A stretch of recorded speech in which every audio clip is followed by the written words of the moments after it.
everyone. In case you didn't get my introduction earlier, I'm Anne Sheedy. I'm a customer experience consultant operating from Cambridge, UK. My great pleasure this afternoon is to introduce Francesca Tempestini. So Francesca is an export manager in a company that deals with glass architecture. Prior to that, she was a cast member at Disneyland Paris for 5 years.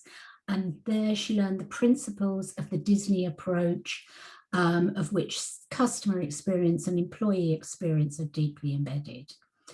In her 5 years, she got to know the business inside out, working in restaurants, on the show scenes, the guest relations, stops, guest care, VIP guide, tour guide, and dealing with customer complaints. So there's hardly an area in Disneyland that she hasn't touched. She also found time to get a diploma in tourism. So very, very busy girl. She's now been an author in CX3, which is released today in book form. And her chapter focuses on the employee experience. And this is the topic that she's going to talk to us today about. Unfortunately for us, I think she's going to share some of the Disney principles and approaches. So it gives me great pleasure now to hand over. Thank you, Wani. Can you hear me? Yes, we can. All right, it's a real honor to be here and to chat with you all. And as you probably guessed, in the next 30 minutes or so, I'm going to be speaking a lot about Disney.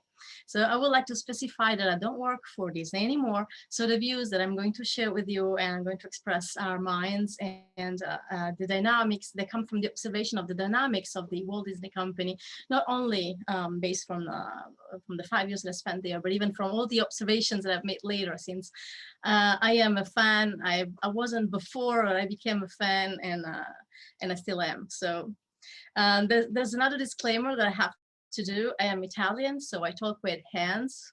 So if you see some gesture that you don't understand or that look awkward, please forgive me and just concentrate on my voice and we will be fine. So why am I here? I would like to talk about the hints and tips of how to turn a company into a CX company, getting inspiration from Disney. Among the key ingredients of the transformations, I would like to focus on one in particular, which is the employee experience. I think we might agree that Disney is a magical place that gives you magical experiences and provides you with magical memories. So just to reconnect with the topic that Gustavo will cover later, memories.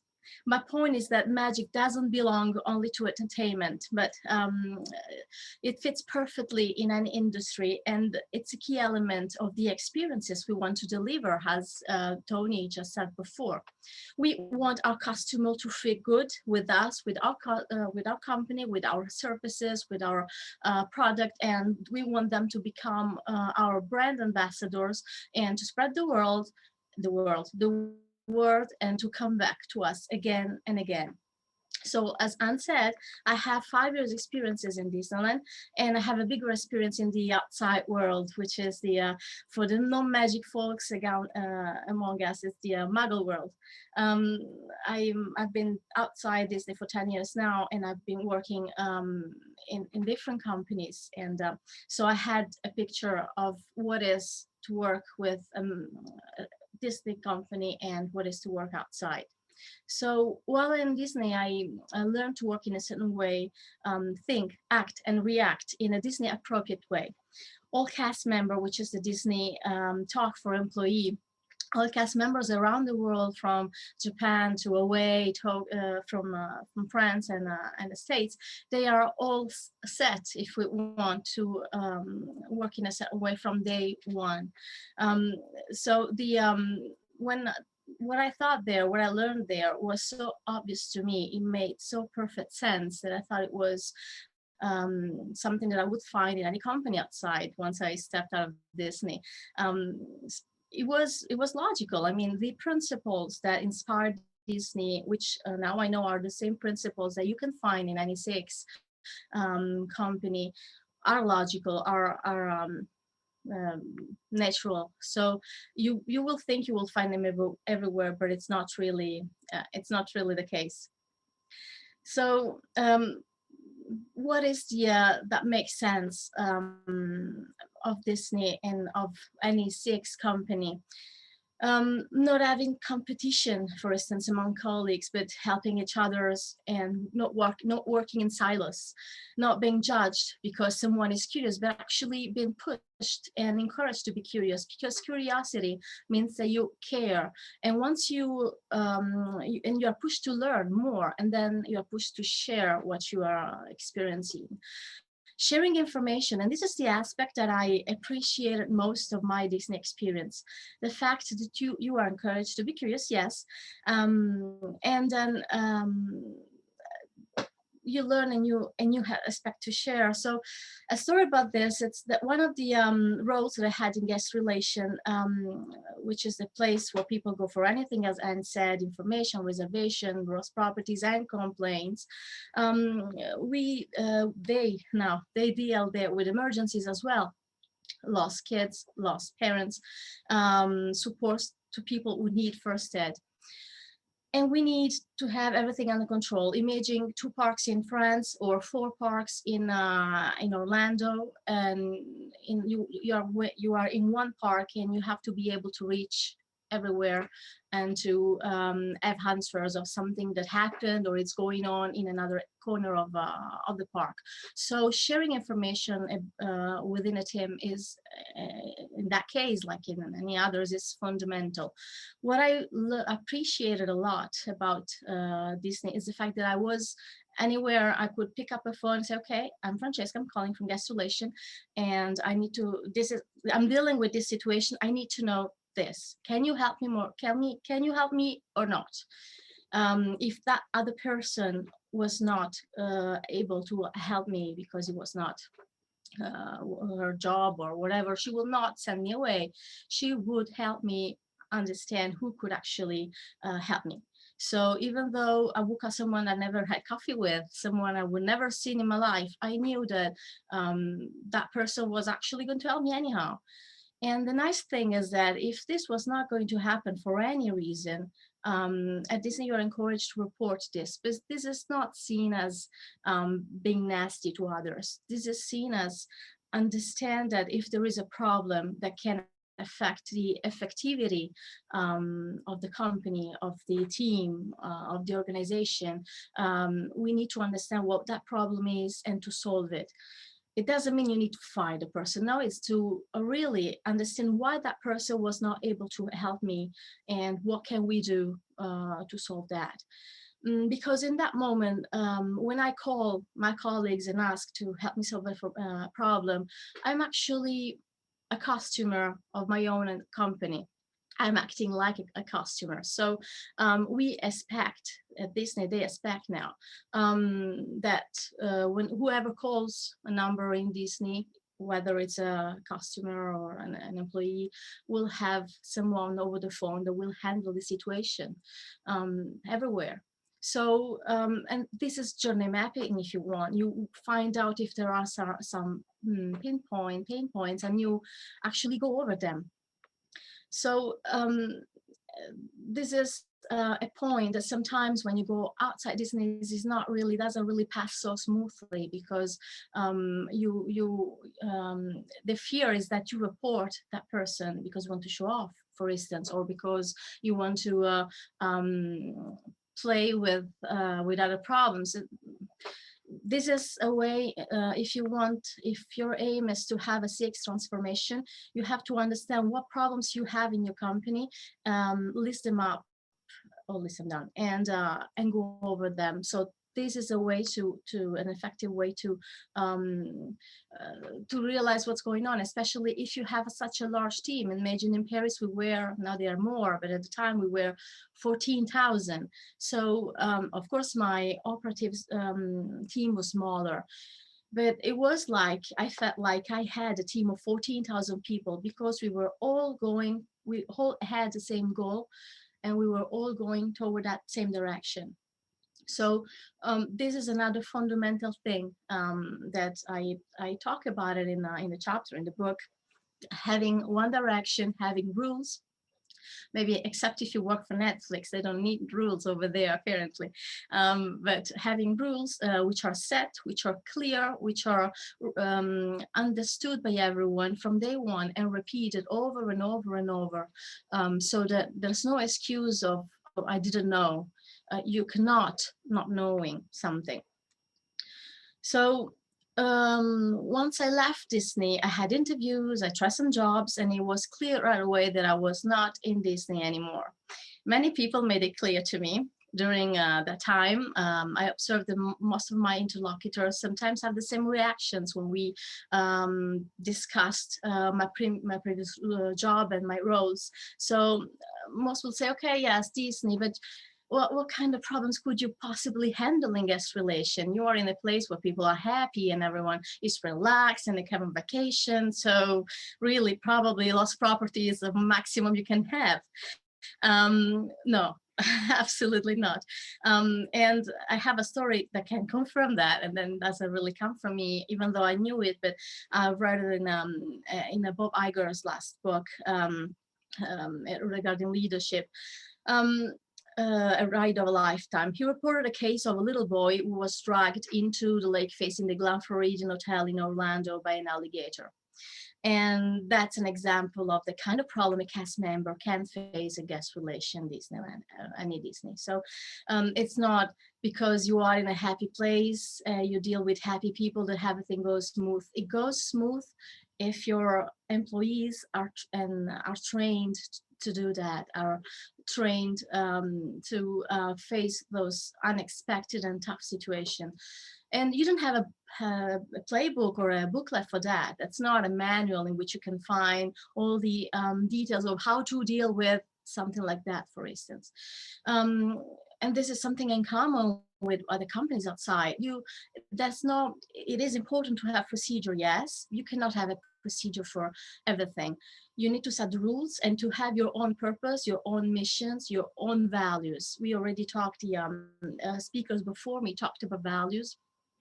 And that's fundamental. If the company itself, the leadership, the management doesn't really know what values we are pursuing other than profit, we're kind of lost. And as soon as there's the first wind, the first trouble, everyone is going to hide for his own safety. So this is definitely not going to help in a team situation.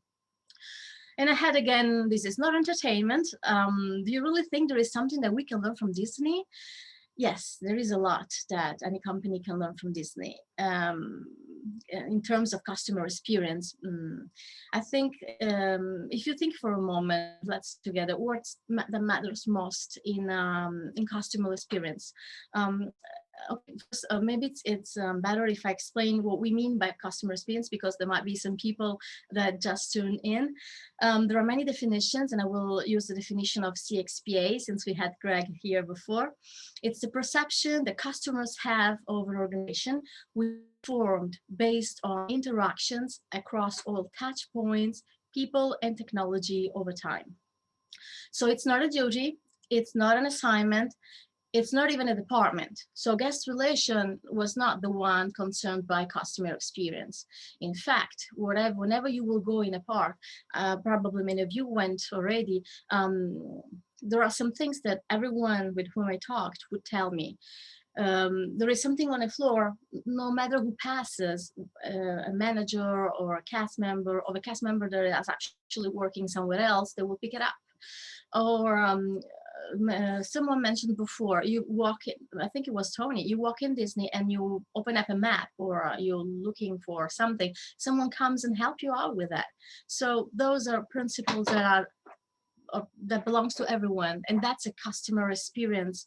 That's a way of making experiences that's shared, that's common ground for the entire company. So I heard a talk given by a customer experience management of Nespresso in Lausanne recently, and her last name is Cocco. I don't remember her first name. She's Italian. They are disassembling the customer experience team in Espresso, at least in the Lausanne one, because the management felt the customer experience, as I said, is not cannot be relied just to a group of people. It is something that has to be understood, lived and practiced by everyone in a company. So they are at a certain stage in which now they can actually, probably they have been training and forming their own teams in a way that everyone knows what is to create and what he or she can do to create an experience according to its own task, and everyone is working for it without having a special team teaching or telling or trying to understand and explain what to do. I found this really, really inspiring. So it is a vocation, it's a customer experience, and employees, for the entire team and the entire company. It's a set of mind. So everyone in the company works for the same goal, having happy customers and giving great experiences.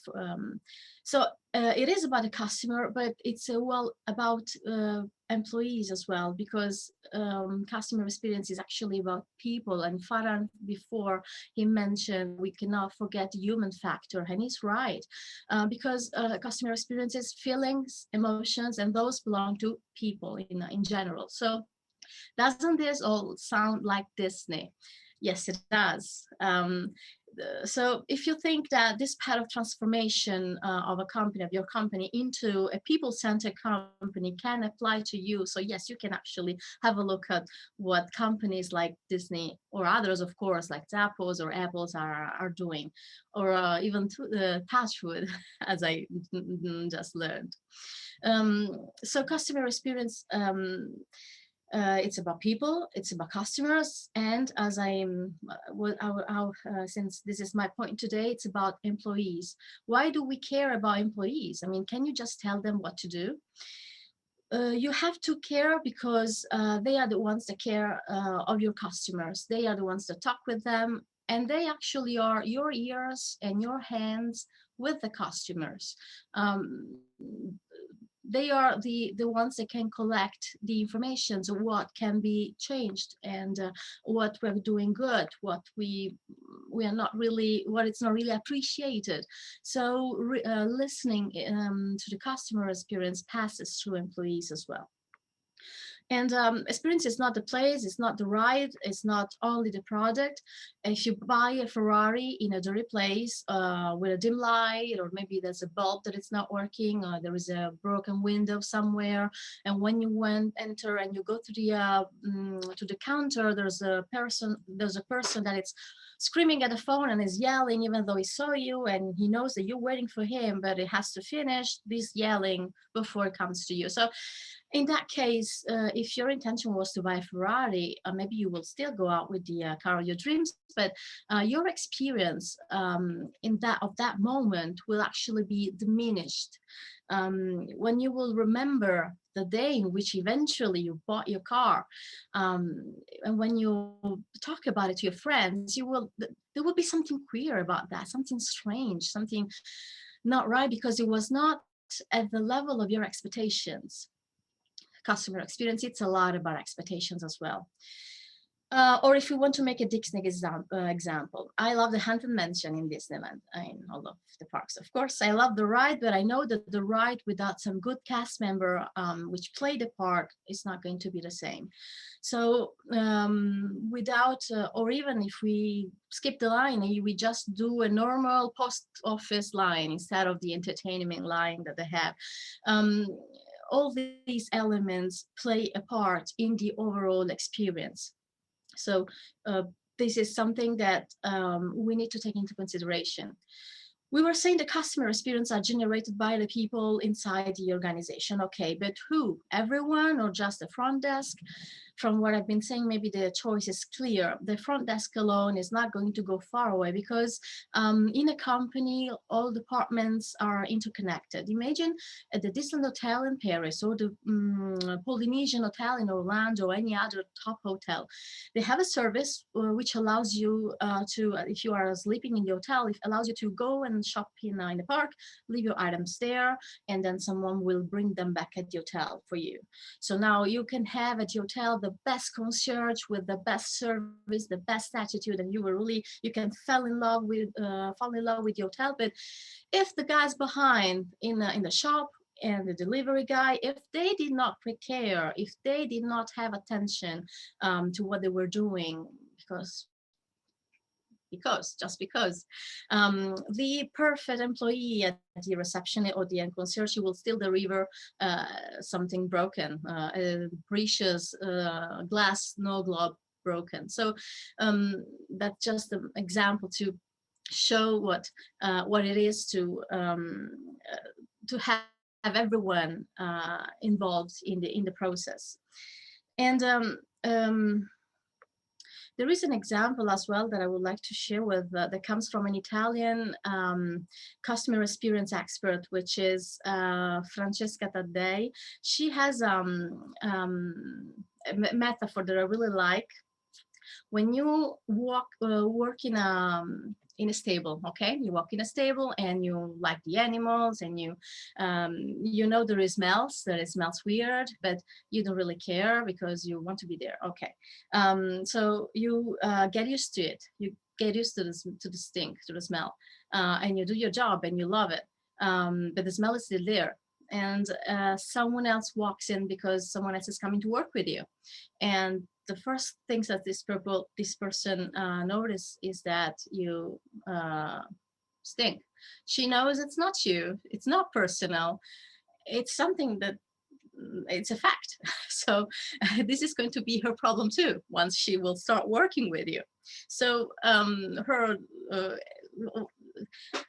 her purpose will be to mention it so that you can actually solve it. Not because she's picking on you, but because if you want to sell your cheese, and then your customers come in, and as well the first thing they will recognize is the smell. So if you a good attitude would be not to take personal any observation of that genre, but to actually understand the real meaning behind it, which is understanding that there's a problem and trying to solve it together. So maybe you will still stink, but if you leave the doors open a little bit more, maybe you can actually have it a little bit less. So why am I saying this? Because when you work in a team, you have to, there are some things that you can do to make a team efficient and successful. Because everyone in your company is responsible for generating emotions and experiences. So what makes the people, you need to understand what is that makes people belong to a team, loving to be there, and wanting to be part of the team, and wanting to give them 100%. When an employee walks the extra mile, it's not only for its own personal achievement, but you as a company, the company will have an incredible result out of it. So you need to know what is dysfunctional in a team, because one single dysfunction makes the entire team ineffective. The entire potential human value is dragged to zero, and the worst emotions like squabbles take over. You need to know where you're going, as I mentioned before. You have to have a mission, goals, so one well-defined purpose that is clear to everyone, a detailed step-by-step plan to reach them, and that plan has to be operative. You need a plan which leads the entire team almost hand in hand and brings it all together ahead. So how do I do that? Do I command my people to be effective and cooperative? No, you cannot. You cannot command, you can respect. The core of CX are people, we said. We need to treat employees and customers like such. They need to be valued, supported. You need to create a strong climate of trust, and so that it will stand any turmoil. A successful team has a goal-oriented mentality, but the goals, which will be successful and challenges, they will actually stand even because there are no internal crack, which are those which dissipate time and energy. So wrapping up, why should you engage employees? Because employees are the ones that take care of your customers. And because we are not robots, we are people. In customer experience, in employee experience, we are dealing with people and their feelings. I think I've said it. I've stressed the point. I've said it a few times. So how do we do that? In the same way in which you listen to your customer, you start with a journey map.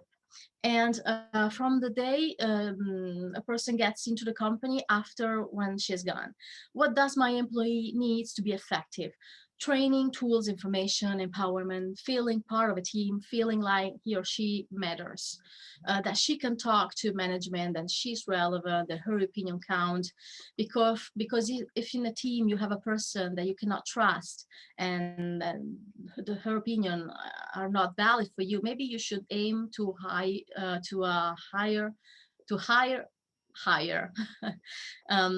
You have to provide rules, of course.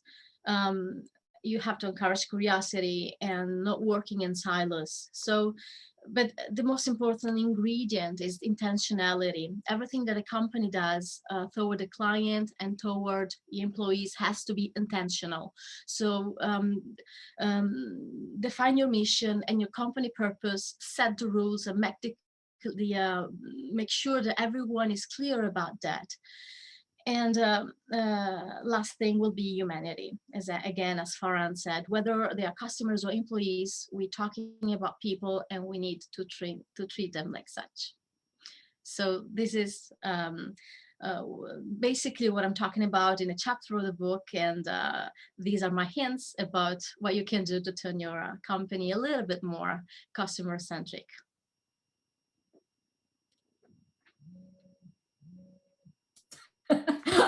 Francesca, that was fabulous. Yes. Thank you. I cannot wait to read your chapter in the book. One of the massive takeaways that I got from your talk was the cooperation, collaboration, alignment between all of the people working at Disney. And I think, given that that is one of the key issues for the CX, for any type of customer experience transformation, there's a lot to learn from Disney there. I think we might have time for very quick time for some questions. Now, what we have here is one question. Italians are famous for their hospitality. Is there anything unique or very specific to the Italian way of customer experience or service that we could learn from you or that other industries could adopt? Well, I have to say, ever since I joined the customer experience people online, and I'm dealing with people everywhere in the world, I actually found a lot of Italianity, if you want, meaning that what I like of this community is really this sense of welcoming, of enthusiasm, and no one is actually, everyone is eager to share and to welcome you and to introduce you and to show you, mentor you. This is fantastic. So I think the community, it's already on the right track. And one last question. It seems that, that for those working at Disney, that the focus is more on customer happiness rather than sales of food or gifts. Is that right? Absolutely. Yes, it's Farhan again. He mentioned it before. Happiness is to say the purpose of the company for people of all ages and everywhere in the world. So whatever you have to do, your aim is that. But it is true as well that you have some pillars, some standards that you have to obey whenever you take a decision, an operational decision in Disney. And the first one, it's not happiness. The first one is security. You need to operate in security, and show comes later, because of course you operate in security, you operate with courtesy, and only then you take care of the show. So that's because it is important. Those are the principles that we are given, according to which we decide how to operate, and according to which we can deal with situations like the unfortunate one I reported before, just giving us the steps that we have to follow. Sorry about that interruption. No problem. That's fabulous. Thank you so much. That has been absolutely brilliant insight. Thank you very much. Thank you for having me.